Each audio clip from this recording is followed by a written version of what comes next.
또 유럽을 가게 되면 대부분의 사람들이 유레일 패스를 티켓팅을 발급받아 쓰거나 아니면 한 번만 탈 거다 그러면은 그냥 한 번만 이렇게 이걸 쓰게 되는데 저 같은 경우에는 그 레일 유럽이라는 사이트가 있어요. 근데 이게 한국말 지원이 되거든요. 또 한국에 지사도 있어요. 근데 어떤 분들은 좀 더 저렴하게 티켓팅을 하겠다고 해가지고 각 그 철도회사 사이트에 가서 직접 티켓팅을 해요. 그러면 영어든 프랑스어든 뭐 이렇게 돼 있다 보니까 가끔은 헤매기도 하거나 못 찾는 경우도 있어요. 또 티켓팅을 하고 나서도 뭐 모바일로 받는 경우도 있지만 대부분은 현장에서 티켓을 발권을 받아야 되거든요. 티켓을. 그래서 이 작업이 더 들어가요. 저렴한 대신에. 하지만 제가 말씀드리는 레일 유럽 사이트를 통해서 하게 되면 좋은 점이 뭐가 있냐면은 한글 지원이 됩니다. 그리고 티켓팅도 가능해요. 똑같죠? 단, 여기서 더 좋은 거는 뭐냐면은 내가 티켓팅을 발급을 한국에서 받을 수 있습니다. 서울의 시청 쪽에 가면은 레일 유럽 사이트 대행사가 있거든요. 지점이 있어요. 그럼 거기 가서 내가 발권한 티켓을 현장이 아닌 미리 받겠다라고 하면은 서울에 있는 그 여행사로 찾아가면은 미리 티켓을 발급을 받을 수가 있습니다. 이런 서비스가 돼요. 대신에 수수료가 좀 더 들어가겠죠. 그렇기 때문에 수수료를 물고라도 내가 편하게 이용할 것이냐 아니면 그런 거 다 무시하고 난 무조건 저렴한 걸 할 것이냐 라고 했을 때 선택은 여러분이 하시면 돼요. 저는 조금 수수료를 좀 몇 푼 더 내더라도 편하게 발급받고 검색도 수월하게 할 수 있는 레일 유럽을 전 추천을 해드립니다. 이 레일 유럽에는 프랑스 떼제베뿐만 아니라 뭐 스페인에 있는 국영철도 있죠. 레페 뭐 이런 것들이 있는데 모든 거 유럽의 전국에서 운영하는 철도 티켓팅을 다 할 수가 있습니다. 물론 유레일 패스를 발급받을 수도 있고 일회용, 2회용으로도 이렇게 따로 별도로 구매할 수도 있습니다. 자, 숙소 검색은 아까 말씀드렸죠. 구글로 하면 다 좋다고요.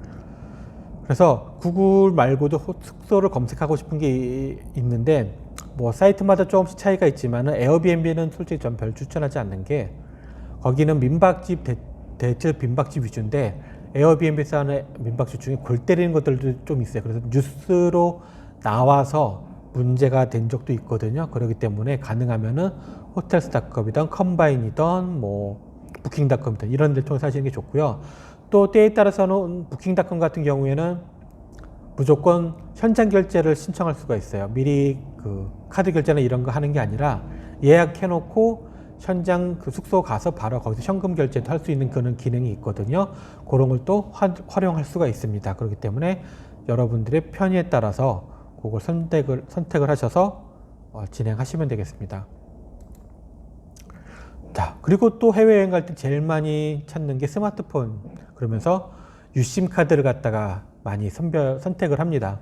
그래서 어느 게 좋냐 막 따지는데 결국은 어느 이통사하고 연결이 되느냐에 따라서 품질이 좀 더 좋냐 안 좋냐인데 막상 가서 써보면요. 유럽은 워낙 덜기 때문에 지금은 모르겠지만 예전 몇 년 전만 해도 다 3G 정도만 간신히 되고 그랬거든요. 지금은 이제 4G, 4G, 5G까지 올라왔지만은 좀 서비스 되지만은 도심권에서 그런 게 되지만은 좀 더 교외로 벗어나게 되면은 안 되는 경우가 좀 있어요. 그렇기 때문에 유심카드 꼭 너무 그렇게 고급진 거 좋은 거 선택할 게 아니라 내가 유럽을 주로 많이 이곳저곳 많이 돌겠다 하시면은 영국 거든 유럽 특정 국가가 공용을 쓸 수 있는 그런 유심을 선택하시는 게 좋고요.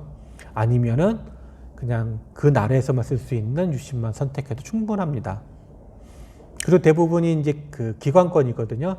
일주일, 뭐 20일, 길어야 최장 30일. 때에 따라서는 검색하다 보면 40일, 50일짜리, 45일, 50일 정도 되는, 그러니까 2개월짜리 정도 되는 게 나오기도 합니다. 근데 그런 경우는 잘 없는데 내가 좀 더 길게 하고 있다 하시면은 이런 걸 활용하시면 좋고요. 단 유심카드는 대부분이 통화와 연결되는 건 좀 더 가격이 비싸고요. 데이터 통신만 하겠다고 했을 때 가격이 좀 더 저렴합니다. 보통 한 달에 3, 4만 원 정도 되는데 좀 더 싼 것도 있을 거고요. 그래서 여러분들이 외국에서 통화를 같은 걸 따로 안 하겠다고 하시면은 그냥 유심카드에 데이터용만 쓰는 방법도 있고요. 아니면 별도 스마트폰을 들고 가서 두 개를 갖다 쓰시는 것도 방법이긴 한데 굳이 그거보다 하나의 스마트폰에 데이터 유심 껴서 카카오톡이나 이런 걸 통해서 하시면 되고요. 한국에 전화할 경우에는 원래 갖고 있던 유심카드 있잖아요. 그것만 교체해서 끼면은 바로 한국 통화가 또 가능하니까 그렇게 교체하면서 쓰시면 됩니다. 그리고 만약에 여러분들이 장기간이 아니라 한 2, 3일, 3, 4일 정도만 나갔다 외국에 나갔다 올 것 하면은 굳이 유심카드 쓰는 것보다 국내 통신사에 보면은 뭐 1만 원 또는 그보다 안 되는 가격으로 나와 있는 상품들이 있어요. 그런 걸 활용하시면은 뭐 굳이 유심카드 구매하거나 이런 걸 안 해도 되니까 편하게 활용할 수 있겠죠. 그래서 동남아, 저 같은 경우에 동남아나 뭐 일본 정도 갈 때는 유심카드 별도로 구매하지는 않아요. 그냥 안 쓰면 되고 데이터만 필요할 때 그 숙박지 근처 어디 근처 가면은 와이파이 사용이 되니까 와이파이를 통해서 그냥 데이터 통신만 합니다. 그래도 스마트폰 와이파이 할 때는 비용이 안 들어가잖아요. 그렇기 때문에 전혀 비용 걱정을 안 해도 되니까 그렇게 쓰는 것도 방법입니다. 자, 기타 뭐 여러 가지 또 자잘한 팁을 주자면은 외국에는 팁 문화가 있어요. 그래서 어떤 식당 같은 데서 계산을 할 때도 영수증 빌지를 달라고 하면은 우리는 보통 그 빌지 들고 캐시 앞에 가 돈을 내잖아요. 얘네들은 그렇게 할 필요 없이 내가 뭐 테이블 위에다 빌지 위에다가 계산된 금액만 딱 올려놓고 나오시면 돼요. 거기다가 물론 1유로 정도나 더 팁으로 이렇게 더 올려주시는 게 센스입니다. 그래서 너무 많이 안 하셔도 되고 1유로 정도만 올려주시면 돼요. 그리고 대중교통 같은 경우 유럽은 또 10회권, 5회권 정기권이 있거든요. 그래서 그런 걸 갖다 쓰시는 것도 방법이 있고, 좀 더 유럽 같은, 특히 파리 같은 데 가면 지하철이 잘 돼 있긴 한데 치안이 생각보다 별로 좋지는 않아요. 그렇기 때문에 공항에서 특히 시내로 들어올 때는 조금 돈을 주시더라도 편하게 올 수 있는 방법은 공항버스를 타는 방법이거든요. 공항버스 타고 한 17유로 정도 주면은요, 우리나라 공항버스 비용 별 차이가 안 지는데 시내 중심가까지 편하게 들어올 수 있습니다. 1시간 정도밖에 안 걸려요. 그렇기 때문에 가능하면 공항버스를 활용하시는 게 좋다. 그리고 유럽이나 같은 데 가면 화장실 문제가 좀 많은데 화장실이 대부분 유료거든요. 그래서 무료로 쓰려면 관공서, 전시관, 박물관 이런 데 가는 방법, 아니면은 햄버거집 이런 데 가서 쓰시면은 좀 더 저렴하게 아니면 무료로 사용할 수가 있습니다. 자, 이제 해외여행의 팁이 될 만한 걸 좀 말씀드렸는데 국내 여행도 몇 가지 팁을 짧게 좀 말씀드릴게요. 국내 여행에서는 중요한 게 뭐냐면은 대중교통이 생각보다 서울만큼 좋지 않다는 거거든요.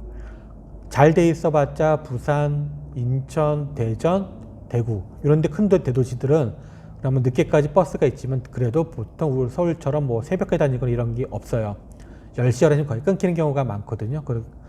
그보다 더 작은 데 도시를 가면은 8, 9시 끝나는 경우도 있습니다. 그러니까 미리 대중교통편에 대해서를 알고 가셔야 돼요. 어느 정도 시간까지 있는지 알고 가시는 게 좋고, 또 가끔 그런 거 모르시는 분도 계세요. 티머니 카드가 있어요. 이 티머니 카드는 제주도 포함해서 전국 어디서나 다 사용할 수가 있습니다. 교통카드. 그렇기 때문에 이거 하나만 있으면은 지하철, 버스 탈 때 전혀 문제 없이 다 공항버스까지 다 쓸 수가 있으니까 그 부분을 활용하시면 좋고요. 요새는 또 서울에서 지방 내려갈 때 공항버스가 아니라 직행버스를 많이 타기도 하는데 직행버스 우리 서울에 3군데가 있어요. 근데 이거를 각 온라인 사이트 한 군데에서 다 발권이 가능합니다. 그리고 좌석까지 다 지정을 할 수가 있어요. 그리고 경우에 따라서 할인도 해주기 때문에 가능하면 미리 사이트에서 검색을 하고 예약을 하고 가시면은 왕복으로 미리 검색해서 다 예약을 해 놓으면은 어디 가셔도 편하시거든요. 왜냐하면 지방에는 터미널들이 사람이 갑자기 붐비거나 이러면 예약을 못 하는 경우도 있거든요. 그렇기 때문에 미리 다 예약을 하고 움직이시는 게 편할 수가 있습니다. 또 숙박 같은 경우에는 요새는 앱이 워낙 잘 돼 있기 때문에 저렴한 숙박도 많이 검색할 수가 있어요. 여기 어때 뭐도 있지만은 인터파크나 이런 걸 검색 안에 들어가시면 특별하게 나오는 또 특가 이벤트 때는 숙박이 굉장히 많이 있거든요. 그런 걸 잘 찾아보시는 것도 내가 여행을 갔을 때 좀 더 저렴하게 좋은 숙소를 찾을 수 있는 방법이 되겠습니다. 자, 그리고 마지막으로 이제 국내 여행에서 몇 가지 짜잘한 팁이 중에 하나가 뭐가 있냐면은, 지방에서는 게스트하우스나 모텔이 생각보다 많아요. 특히 모텔이 제일 많은데, 뭐 사람에 따라서는 모텔을 이렇게 좀 안 좋게 보시는 거나 좀 불편하신 경우도 있지만, 저 같은 경우에는 게스트하우스 비용이나 모텔 비용이나 비슷하면 저는 좀 더 주고더라도 모텔에 가서 자요. 그래 편하니까 혼자 쓸 수 있고, 그래서 그렇게 쓰기도 하는데, 펜션은 생각보다 혼자서 여행 가기에는 편하지는 않아요. 그래서 혼자 여행 가실 경우에는 게스트하우스나 모텔을 활용하시는 게 좋지만은 생각보다 게스트하우스는 많지는 않습니다. 그럴 때 더 좋은 데는 물론 픽업 서비스도 해주는 데가 있는데, 그것도 사전에 미리 알아보시는 게 좋을 거고요. 지방에 있는 대중교통이 생각보다 중소도시는 더 시골로 갈수록 배차 시간이 무지 길어요. 1시간, 2시간, 심지어는 하루에 두세 대밖에 안 다니는 경우도 있고 하기 때문에 사전에 꼭 미리 검색을 하셔서 교통편이 어떤지 정도 알고 가시는 게 여행할 때 되게 좋습니다. 나머지는 요새 앱 정보가 너무 많아서 얼마든지 검색하면서 다닐 수가 있습니다. 자, 국내 여행할 때 특히 중요한 게 있는데 몇 가지가 있냐면은, 대부분은 지방을 좀 위험하다기보다는 좀 익숙지 않으니까는 겁내하는 경우가 많이 있습니다. 국내든 국외든 마찬가지인데 절대 겁내지 마세요. 처음에는 겁낼 수 있지만은 한 발짝 딛는 순간 여러분들은 별거 아니구나라는 걸 알게 되실 거고요. 그게 익숙해지면 혼자 여행 다니실 때 전혀 문제되지 않을 겁니다. 그래서 불안감을 가지지 말고 꼭 겁내지 말고 하시길 바라고요. 그 다음, 스트레스가 아닌 새로운 경험이 충격이자 긴장감으로 올 수가 있습니다. 새로운 경험을 하기 위해서 여행도 가는 거거든요. 그러니까 꼭 익숙한 데로 가려고 하기보다는 남들 가지 않은 곳을 가든가 아니면은 새로운 방법으로 가보는 거죠. 옛날엔 자가용을 타고 갔다면 이번에는 뭐 대중교통을 통해서 이용해서 간다든가 이런 것을 찾는 것도 방법입니다. 자, 특히 해외에 나갔을 때는 사람들이 말도 안 통하니까 모든 게 힘들어, 뭐가 어떻게 구질지 모르겠어라고 하는데, 해외도 사람 사는 곳입니다. 그러다 보니까 우리가 생각하는 모든 게 다 있어요. 그래서 좀만 용기를 내시고 움직이면은 얼마든지 해결할 수 있는 방법도 많고요. 소통도 가능합니다. 그러니까 절대 겁먹지 마시고 자신 있게 움직이시길 바라는 이 말을 마지막으로 해서 저의 도시여행과 양산과정 모두를 마치도록 하겠습니다. 감사합니다.